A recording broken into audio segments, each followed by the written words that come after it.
Já cantamos, já oramos, né? Já lemos a palavra do Senhor em Abacuque, que foi providencial, louvado seja Deus. E agora nós vamos começar um momento muito especial. Nós vamos ter aí um momento especial com dois reverendos, dois pastores, jovens ainda, né? Que vão falar como presente de Deus para os nossos pastores, esposas e a família pastoral em geral, mas principalmente para a vida do pastor, a vida da sua esposa. E eles vão contar casos, eles vão falar e conversar. Eu vou deixar para eles resolverem como vão fazer. Não vai ser uma palestra, vai ser um presente. Então, eu vou passar a palavra para o reverendo Márcio Alonso, que vai coordenar esse momento junto com o reverendo Rubens. Um é de São Paulo e o outro é de Goiânia, mas ambos são de Cristo. Então, Deus abençoe, eles vão se apresentar. De onde é a igreja, porque o currículo é rico demais. O que eu disser vai ser pouco para eles. Deus abençoe, reverendos. Sejam bem-vindos. Com a palavra, o reverendo Márcio Alonso. Eu saúdo as irmãs com a graça e a paz do Senhor Jesus. Meu nome é Márcio Alonso, eu sou pastor presbiteriano desde 2004. Atualmente trabalho na Igreja Presbiteriana Ebenezer de São Paulo, aqui em São Paulo, capital. Sou professor do seminário José Manuel da Conceição também. E é um grande prazer para mim estar com vocês.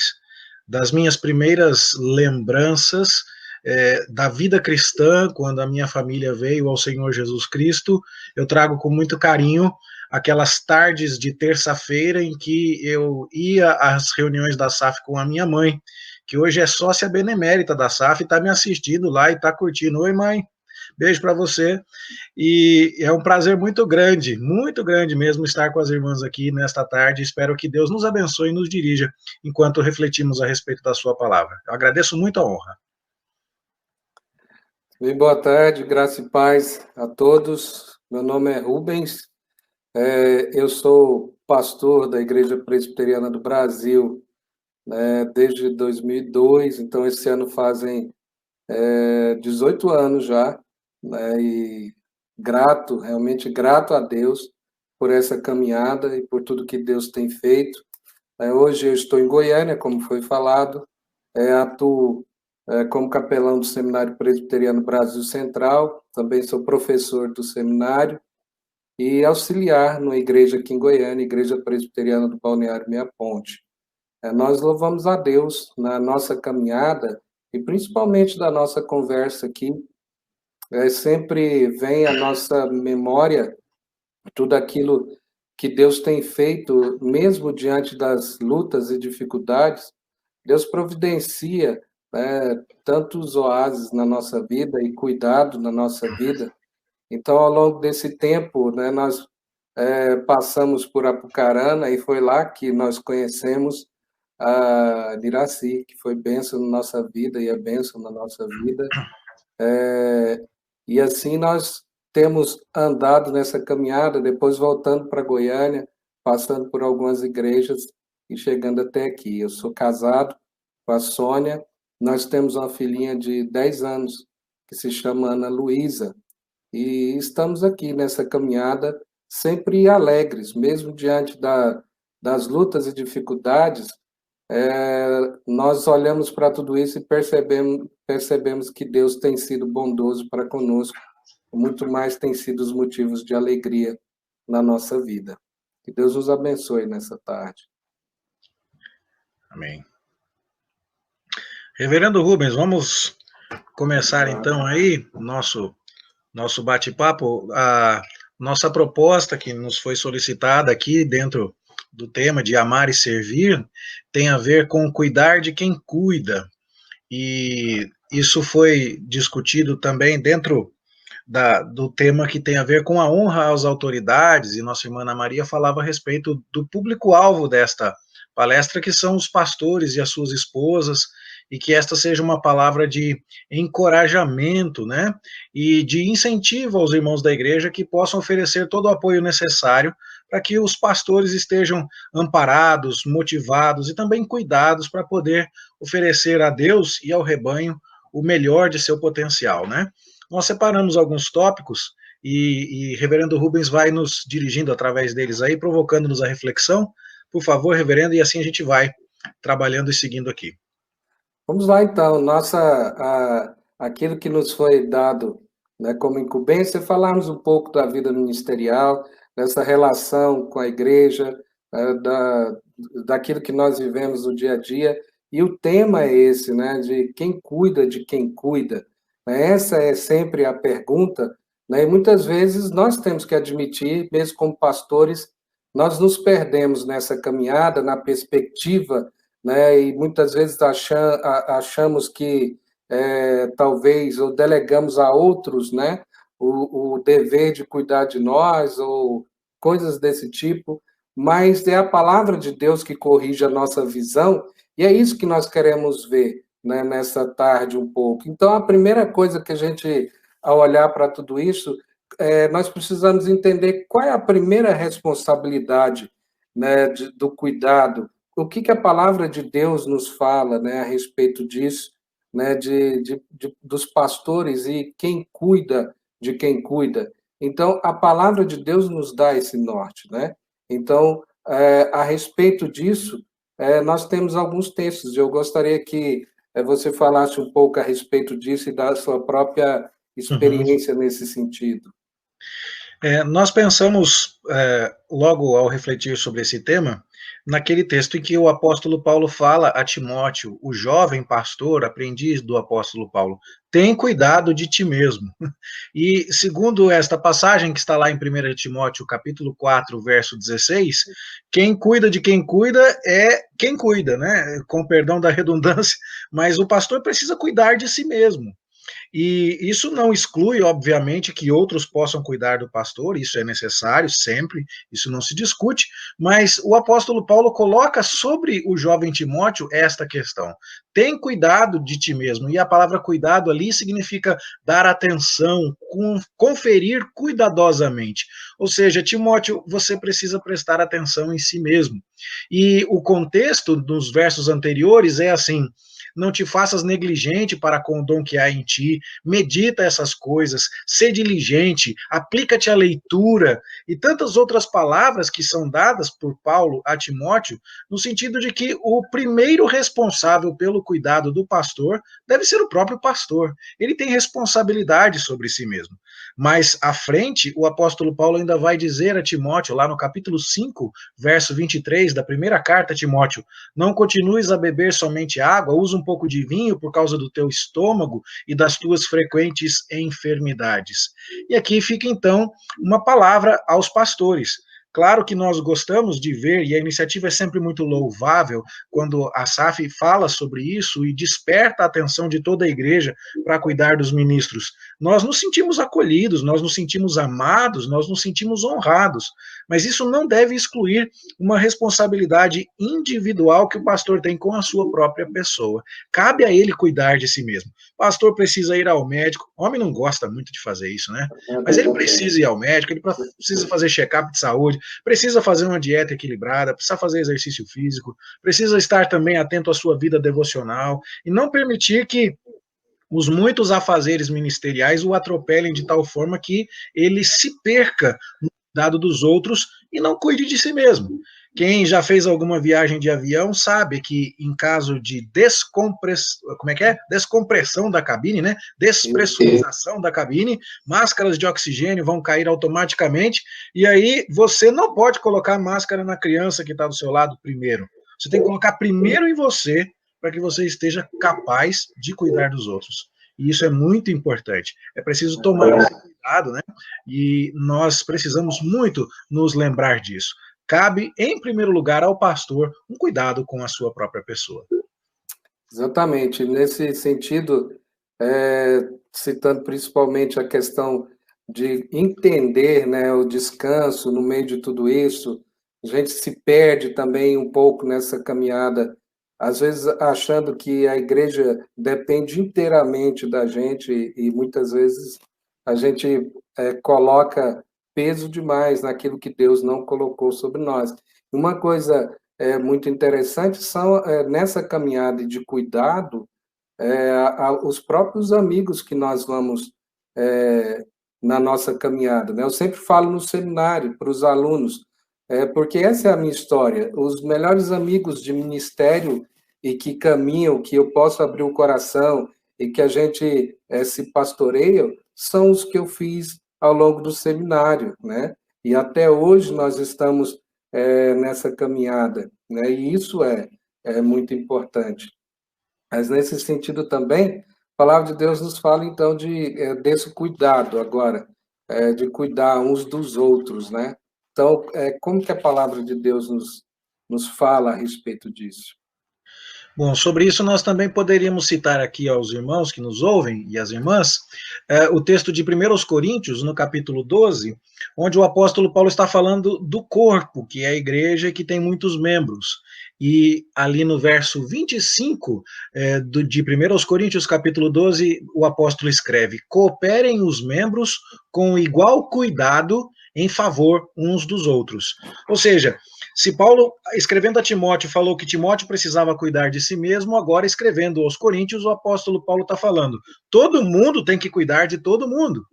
E a palavra cuidado aqui significa preocupação, significa interesse. E logo na sequência, no verso 28 de 1 Coríntios 12, o apóstolo diz: a uns estabeleceu Deus na igreja primeiramente apóstolos, profetas, mestres. Isso aqui, então, significa que o pastor, que é o mestre da igreja, ele está incluído também nessa questão de dar cuidado e receber cuidado dos membros, né? A multiplicidade dos dons que o Senhor concedeu ao corpo de Cristo implica que todos devem cuidar e ser cuidados. E isso deve nos ajudar a enxergar a nossa relação com a membresia e a relação da membresia com o pastor, não apenas em termos funcionais, mas em termos espirituais, em termos teológicos.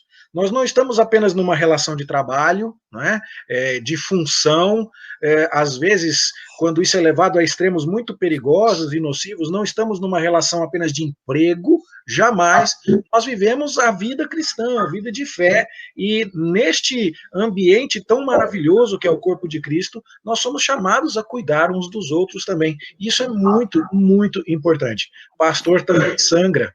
Pastores também choram, pastores também sofrem, ele também tem contas a pagar, ele também tem dor nas costas, ele também tem problemas como todos os demais mortais, e da mesma forma que ele cuida, ele também precisa ser cuidado pelos irmãos da igreja. É verdade.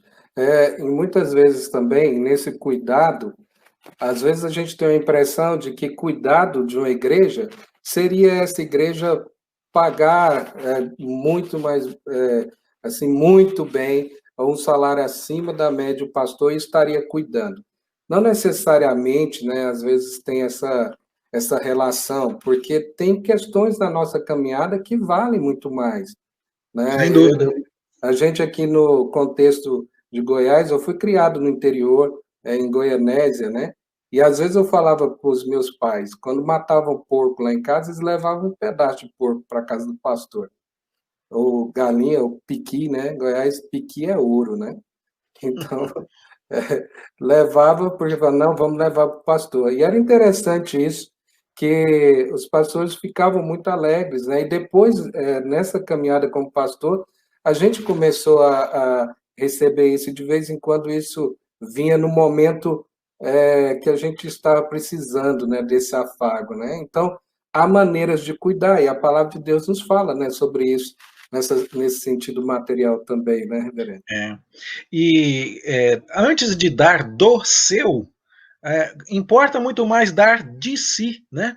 Quando você sabe que pode contar com a pessoa, ainda que ela chegue de mãos vazias e diga: eu não tenho como te ajudar aqui, mas a gente vai sofrer junto, né? A gente vai se alegrar com você nas suas alegrias, se entristecer com você nas suas tristezas.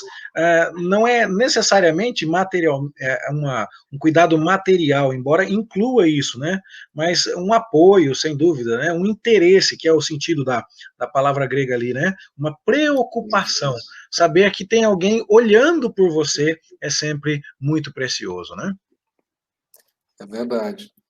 Então, isso a gente vai vendo o próprio Paulo, né, falando a respeito daquilo que a igreja fez com ele. É interessante, quando ele fala lá em Filipenses, é como se ele estivesse falando, olha, fizestes bem associar-te comigo, né, nas minhas provações. Aquilo que Paulo está dizendo, muito mais, que ele fala isso, muito mais do que o material, é que eles, é como se, nesse linguajar nosso também, desculpe se eu falo, às vezes, meio caipira aqui do Goiás, alguns aqui de Goiás vão achar ruim, mas é assim, você entrar na canoa, né? Entrar na canoa junto e estar remando junto, isso faz parte, né? Isso traz um alento enorme, né? Então ele diz isso, né? Não que eu procure o donativo, né? Mas e aquilo que principalmente eu estou vendo aqui no chat, vários pastores relataram que as igrejas se empenharam na proposta, né, que a Nacional fez de hoje estarem honrando a quem honra. E muitos falaram, olha, recebi aqui, né, da igreja, né, um mimo aqui. Portanto, isso faz muita diferença na nossa vida também, né? Sim. Quando a igreja de Filipos resolveu socorrer o apóstolo Paulo na sua prisão em Roma, a igreja mandou o Epafrodito até lá. E a viagem demorava semanas, era parte em barco, parte a pé, e Epafrodito, inclusive, adoeceu e quase morre ao levar os donativos que a igreja encaminhava ao apóstolo Paulo. E o apóstolo Paulo vai deixar isso muito claro, né? Eu não estou tão preocupado com o donativo que vocês me mandaram, porque eu já aprendi a viver contente em toda e qualquer circunstância. E aí é que ele menciona aquele verso que muitas vezes é mal empregado e mal interpretado, né? Tudo posso naquele que me fortalece. Paulo estava dizendo, eu aguentaria bem passar por privações, é isso que o versículo significa, né? Mas Paulo se encontra muito feliz e satisfeito pelo fato que a igreja demonstrou interesse nele. Chegar ou não chegar o donativo era para Paulo menos importante do que ver os seus filhos na fé preocupados com o bem-estar do apóstolo. Essa era a grande razão da sua alegria. Ele diz que não procura o donativo, mas o que interessa a ele é o fruto que aumente o crédito dos irmãos. O que interessa ao apóstolo é ver que aqueles irmãos estão frutificando na vida cristã de tal forma a manifestar interesse em cuidar do apóstolo. Isso é realmente maravilhoso. É importante.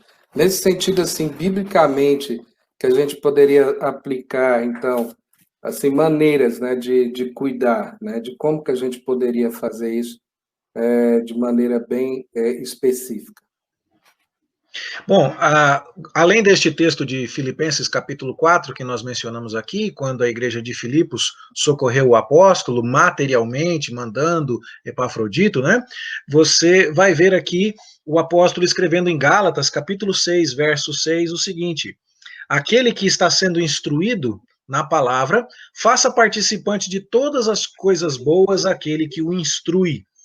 E o que o apóstolo quer dizer aqui, né, é que você que está recebendo bênçãos no sentido de instrução espiritual, deve compartilhar bênçãos também com o seu mestre, com o seu instrutor.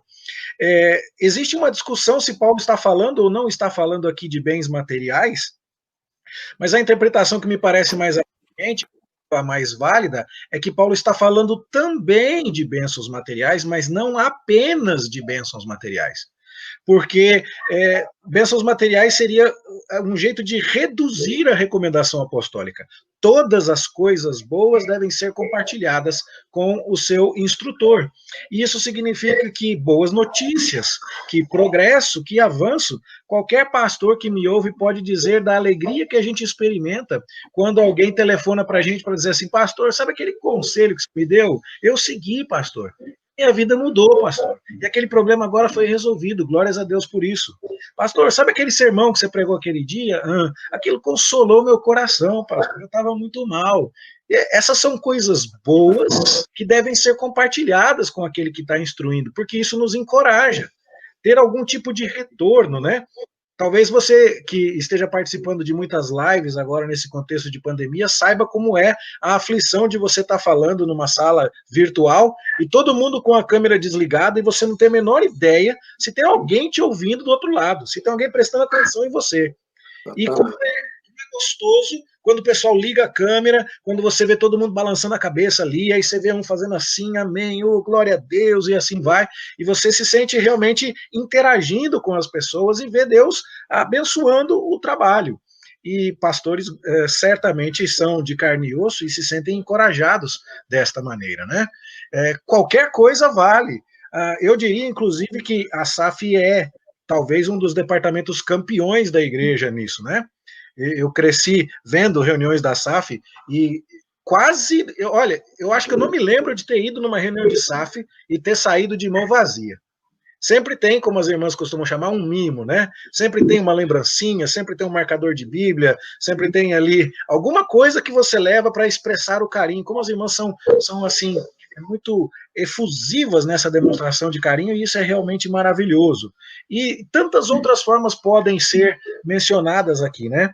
Eu tive ocasião de estar chegando a uma igreja e por conta das atas não estarem ainda prontas, o convênio médico não estava regularizado e a minha filha precisou ser internada e irmãos da igreja vieram para ajudar a chamar os médicos, vieram para se oferecer a ajudar a pagar o hospital, outro veio ajudar para tomar conta do filho, teve ocasião em que a minha esposa quebrou o pulso, chegou no domingo, as irmãs da igreja chegaram lá com panela com frango, fizeram um almoço para nós, porque ela estava com a mão machucada, e tantas outras coisas assim, e outras que foram, inclusive, sem envolver qualquer espécie de bem material, mas gente que telefonou para dizer assim, ó, só estou ligando para saber se está tudo bem, pastor, e para você saber que eu estou orando por você. Quantas coisas, né, podemos fazer e quanta criatividade, graças a Deus, o Senhor tem dado ao seu povo para expressar esse cuidado, e a gente agradece e expressa aos irmãos o quanto isso é importante e uma maneira muito simples, né, de cuidar de quem cuida.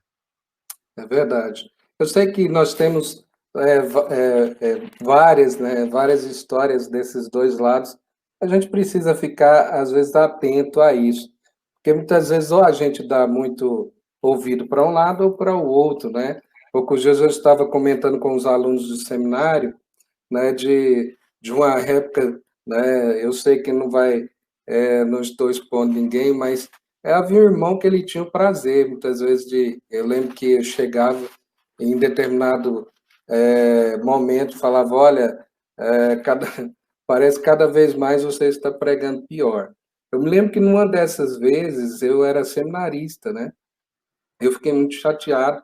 E naquele dia, muito cansado, eu falei, eu acho que então eu não ouvi o chamado direito, né? Deus estava chamando o outro que estava atrás de mim e eu ouvi errado.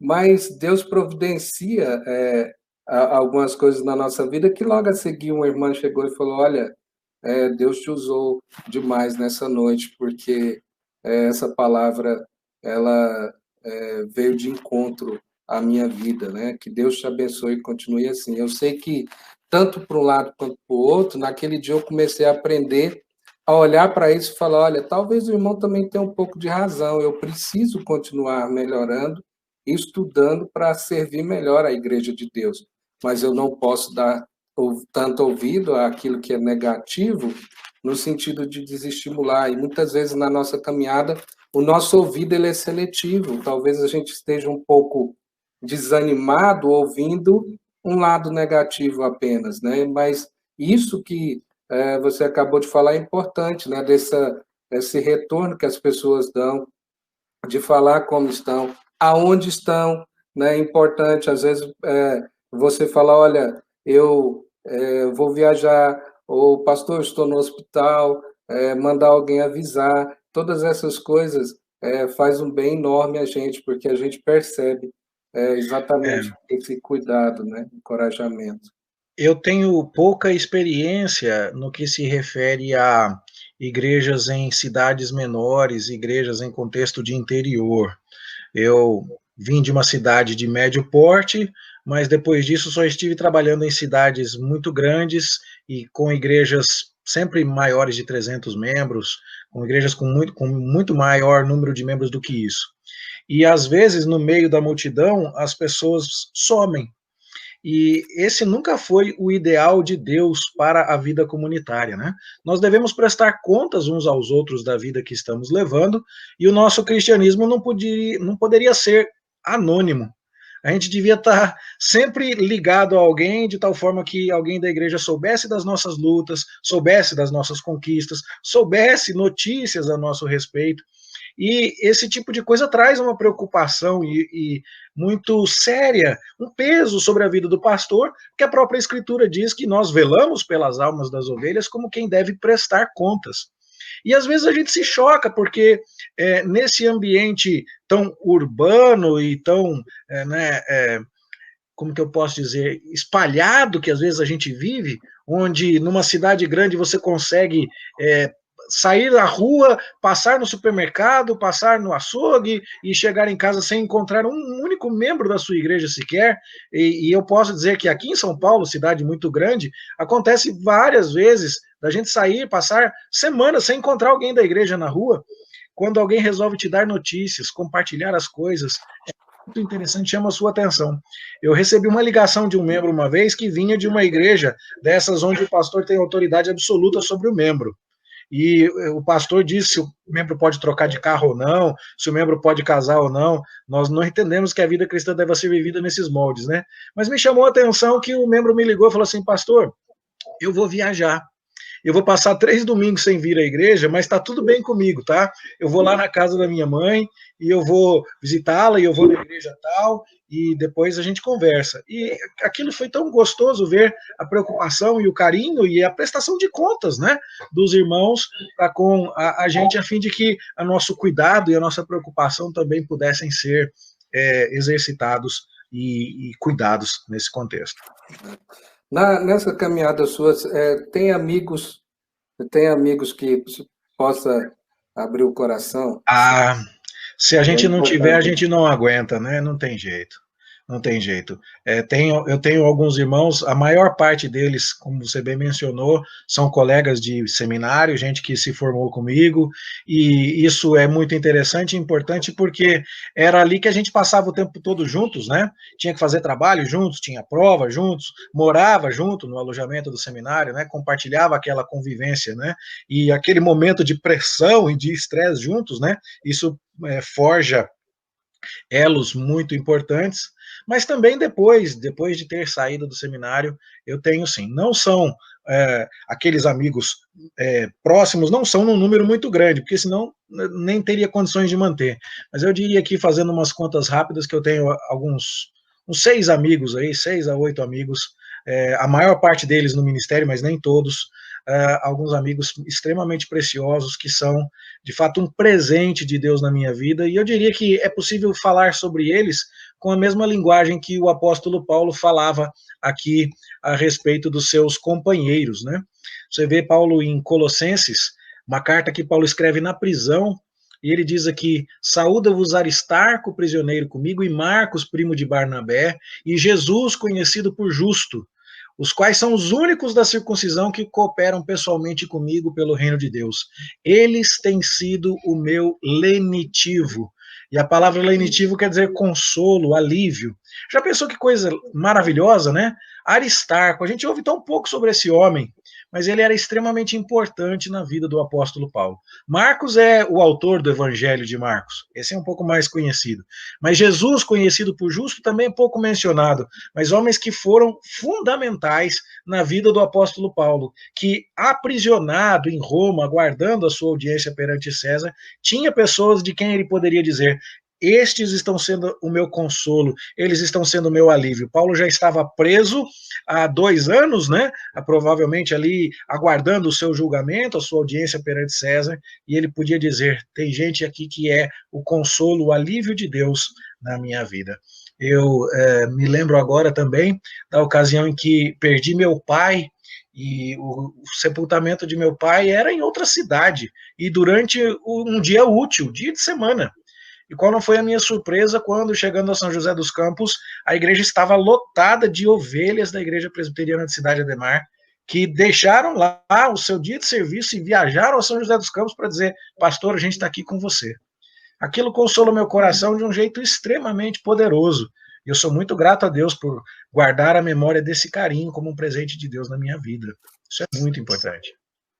Verdade. Também nós temos a palavra de Deus, Paulo fala também em Romanos, quando ele fala para que ninguém pense de si mesmo além do que convém, por inferência a gente vai começar a perceber que de vez em quando a gente começa a pensar errado a respeito de nós mesmos. E exortação parece que não é uma palavra que está ligada com cuidado, mas biblicamente ela está ligada com esse cuidado, né? Como que a gente pode pensar a respeito disso? A gente estava falando há pouquinho tempo atrás aqui sobre ter pessoas que nos encorajam quando estamos indo bem e ter pessoas que nos censuram quando estamos indo mal. E eu creio que há pelo menos dois obstáculos sérios que devem ser considerados com piedade à luz da palavra de Deus, para que possamos cuidar adequadamente de quem cuida. Primeira opinião que já vi em muitos contextos e ela não pode ser aceita biblicamente é a seguinte opinião: amor é aquele que acolhe, que aceita, que não julga, que não confronta. Isso nem de longe reflete o pensamento bíblico. A Escritura vai dizer que leais são as feridas feitas por quem ama, mas os beijos de quem odeia são enganosos. Provérbios 27:6. O Senhor Jesus fala em Apocalipse, capítulo 3, eu repreendo e disciplino a quantos amo, sê pois zeloso e arrepende-te. Apocalipse 3:19. Nós vamos ver o exemplo do apóstolo Paulo, que repreendeu a Pedro. Gálatas 2:11 mostra isso. Pedro havia se tornado repreensível e nem de longe isso poderia ter sido considerado uma falta de amor. Então, a ideia de que você ama alguém aceitando incondicionalmente essa pessoa e jamais confrontando-a por causa dos seus erros, ela não é bíblica de forma alguma. E um jeito de cuidar do pastor é avisar o pastor quando o pastor está errando. E pastores erram. Pastores erram. E a gente precisa de alguém que nos diga isso. Eu agradeço de verdade a alguns irmãos que tiveram a grandeza e a coragem de dizer, pastor, isso aqui que você fez não está certo. Pastor não é super-homem, ele é de carne e osso, ele também é uma ovelha do Senhor Jesus e ele precisa de alguém que lhe diga isso. Inclusive para que ele seja poupado dos desgastes que os seus pecados podem trazer ao seu ministério. Quando ele não é avisado dos seus pequenos erros e essas coisas começam a acumular, ele vai descobrir mais lá na frente que muita coisa poderia ter sido evitada se ele fosse amado em pequenas coisas e homeopaticamente tratado e exortado por irmãos que tivessem a coragem e o amor de se importar com ele para dizer, pastor, isso aqui não te ajuda. Né? Alguém que pode dizer, pastor, você usou esta expressão, ela não é feliz. Pastor, você tem falado aqui, eu notei que você comete o erro de conjugar esse verbo aqui no seu sermão, não está certo. Você usou essa palavra fora do contexto, essa palavra não significa isso que você falou. Pastor, esse paletó não está te ajudando de jeito nenhum, pastor, esse botão está querendo pular para fora aí. Vamos lá comprar um paletó maior para você. Tantas e tantas coisas que podem, né, simplesmente diminuir o ruído. E vale a pena exortar o pastor. E isso significa que, se você achar que não ama o pastor porque o exorta, você comete um erro importante. Agora, o outro erro é o seguinte: eu não posso exortar o pastor porque ele está acima de mim. É ele que tem que me exortar só, eu não posso exortar ao pastor. E isso também não é verdade. Qualquer membro da igreja com a escritura ao seu lado tem mais autoridade do que o pastor sem a escritura ao seu lado. Isso deve ser lembrado por todos, porque a autoridade absoluta entre nós é Cristo, que governa a igreja com a sua palavra. Calvino dizia que a escritura é o cetro mediante o qual o Senhor Jesus governa a igreja. E a escritura é regra para nós também. E nós que pregamos a escritura estamos sujeitos a ela. E a minha esposa, que está aqui do meu lado me ouvindo, sabe bem como é que é isso. De vez em quando, ela cita os meus sermões contra mim e dentro do contexto. Aí lascou, reverendo. Às vezes eu estou lá em casa, quebrando o pau, aí acontece isso, ela fala, ué, mas não foi você que pregou aquele dia que assim, assim, assim? Rapaz, e ela cita a passagem dentro do contexto, com boa exegese, sabe assim? Ela lembra do meu sermão direitinho. Ali perdeu, ali já era. É ela que está com a razão, porque a Bíblia está do lado dela e acabou.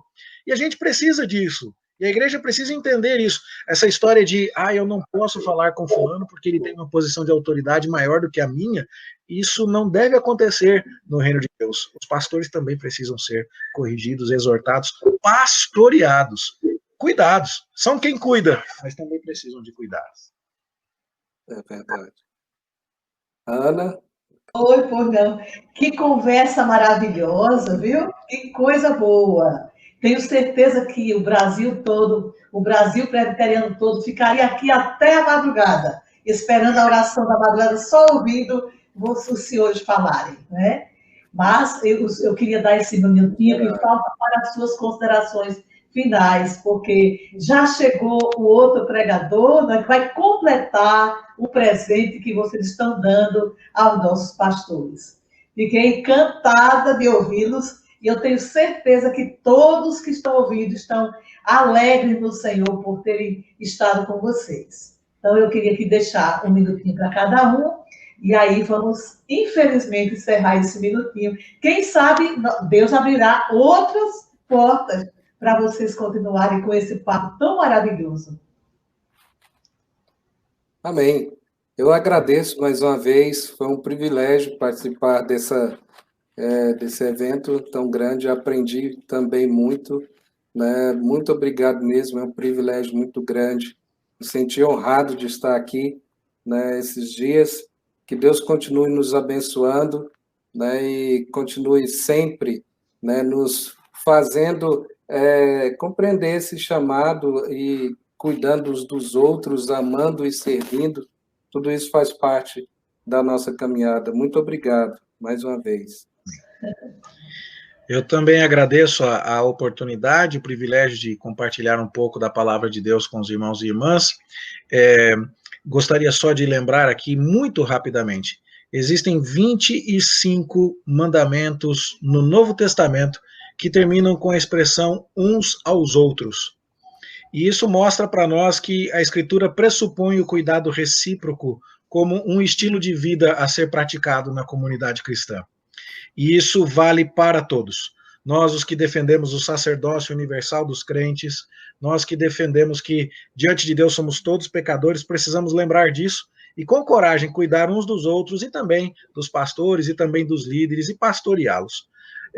Por fim, deixo o texto do apóstolo Paulo, em 1 Tessalonicenses, capítulo 5, verso 12. Agora vos rogamos, irmãos, que acateis com apreço os que trabalham entre vós e os que vos presidem no Senhor e vos admoestam, e que os tenhais com amor em máxima consideração por causa do trabalho que realizam. Que ao cumprir este mandamento apostólico, nós possamos cuidar uns dos outros e ter uma igreja cada vez mais bíblica, mais mutuamente pastoreada, que caminhe em segurança em direção ao reino dos céus. Muito obrigado, Deus abençoe a todos. Nós é que agradecemos, reverendo Márcio Alonso, reverendo Rubens Cirqueira. Saibam que vocês são nossos filhos de oração. A SAF ora o tempo todo pelos seus pastores, presbíteros, diáconos, seminaristas, missionários, todos que fazem a nossa amada Igreja Presbiteriana do Brasil.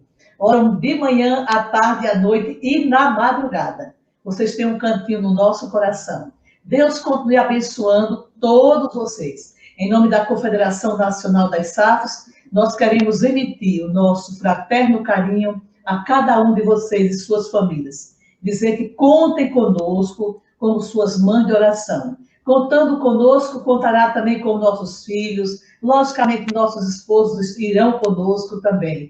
E nós cumpriremos. E vou deixar o versículo para os queridos todos que nos ouvem. E aqueles que vão nos ouvir depois. 1 Coríntios 13, 13.